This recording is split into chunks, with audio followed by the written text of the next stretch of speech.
समधया मदन्तायमं पश्यासि वरुणं च दिवम्। ये सब क्यों हुआ सखा? सहस्त्रों काल के गाल में समा गए। ये क्या हो रहा है केशव? तुम एक क्षत्रिय परिवार में जन्मी हो याज्ञसेनी, और युद्ध के परिणामों से भली भांति अवगत हो। तुम स्वयं युद्धकांक्षी हो, तो फिर ये पीड़ा क्यों? क्योंकि ये अनुमान नहीं था केशव कि अपनों की मृत्यु इतनी पीड़ादायिनी होगी। आज उत्तर वीर गति को प्राप्त हुए, कल कोई और होगा। मन बहुत विचलित हो रहा है सखा। जब भी मैं अपने पुत्रों का या आर्य पांडवों का मुख देखती हूँ, मुझे एक भय समा जाता है मन में कि कहीं।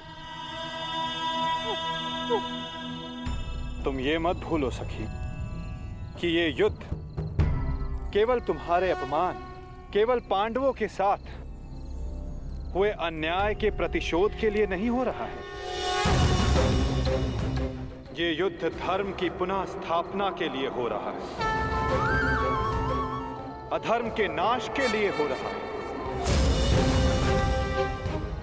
और धर्म की स्थापना के लिए वीरों को अपने प्राणों की आहुति देनी पड़ती है सखी।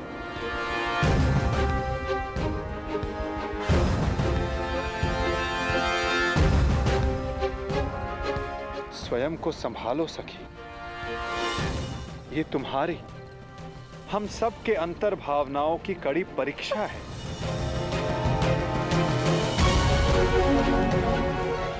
और इस युद्ध में हानि केवल हमें नहीं हुई है, अभी तो इस युद्ध में अनेकों की आहुति देना शेष है सखी।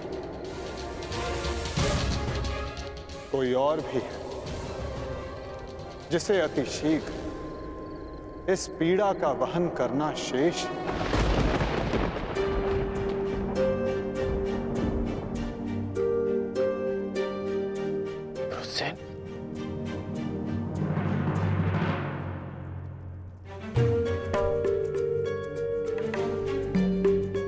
धन्यवाद पिताश्री।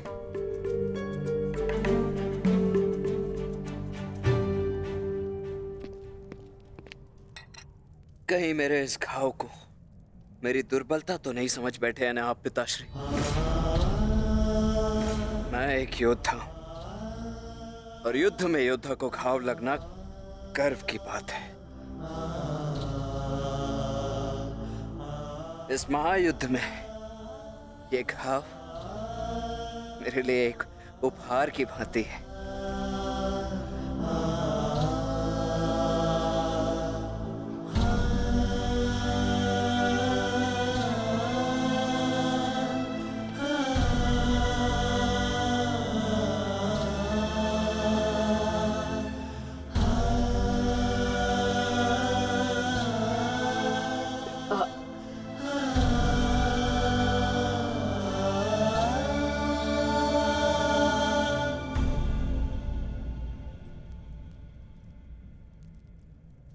आज तुमने अपने आप को एक सच्चा योद्धा सिद्ध किया है।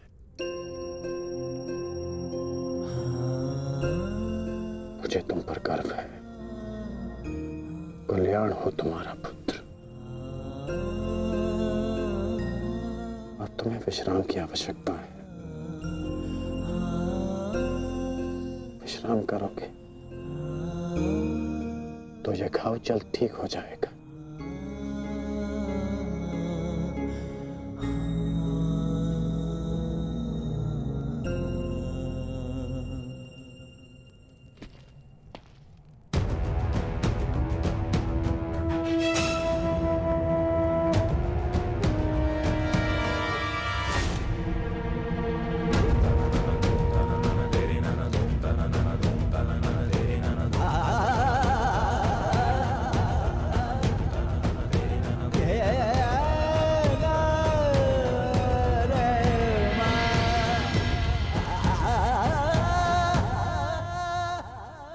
युद्ध भूमि में अपनी मृत्यु से अधिक अपनों की मृत्यु का भय कितना सताता है ना मित्र।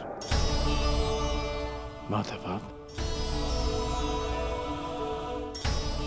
बात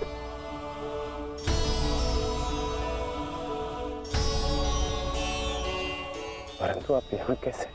मैं तुम्हें यह बताने आया था कि तुम्हारा पुत्र आज इस युद्ध में बड़ी वीरता से लड़ा मित्र। तुम्हारे पुत्र ने महाभारत के प्रथम दिन को अविस्मरणीय बना दिया। वृषसेन के घायल होने के पश्चात भी उसने अर्जुन को युद्ध भूमि में तुम्हारी अनुपस्थिति का भान नहीं होने दिया।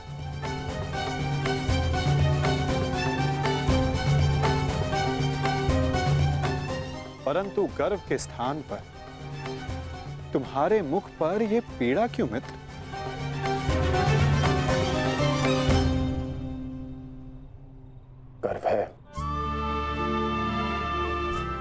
गर्व है माधव, परंतु ऐसा क्यों होता है कि मैं स्वयं के शरीर पर सहस्त्र बाण सह सकता हूं। मैंने बिना संकोच किए अपने कवच और कुंडल दान कर दिए।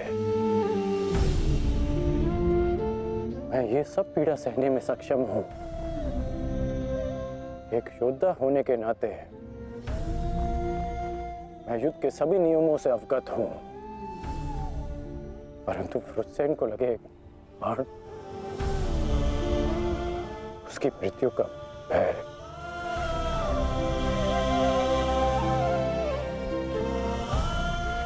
मुझे खाया जा रहा है। परंतु तुम ये कैसे कह सकते हो मित्र कि ये भय है, पूर्वाभास नहीं?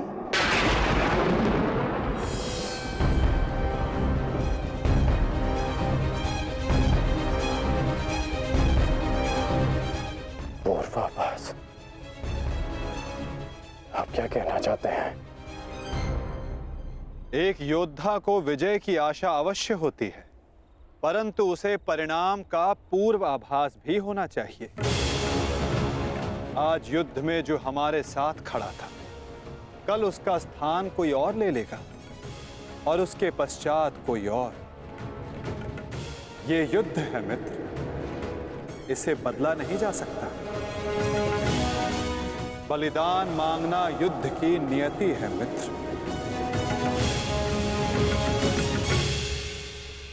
मैं समझता हूं जो आप कह रहे हैं,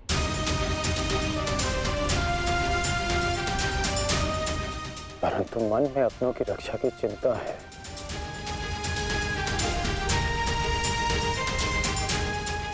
कैसे करेंगे अपनों की रक्षा?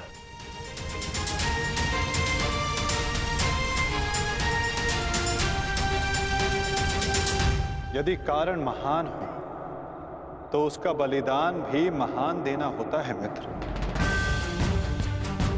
इस युद्ध में हो रहे बलिदान को स्वीकार करो। एक योद्धा को युद्ध में जाने से पूर्व सभी प्रकार के मोह को त्यागना पड़ता है। मोह बंधन में बंधकर वो युद्ध नहीं कर सकता और ना ही अपनों की रक्षा कर सकता है।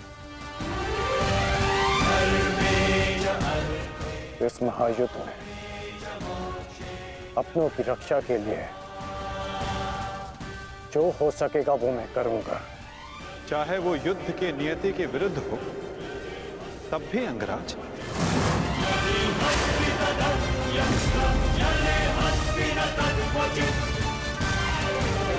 उत्तर दो अंगराज, क्या तुम ऐसा कर पाओगे?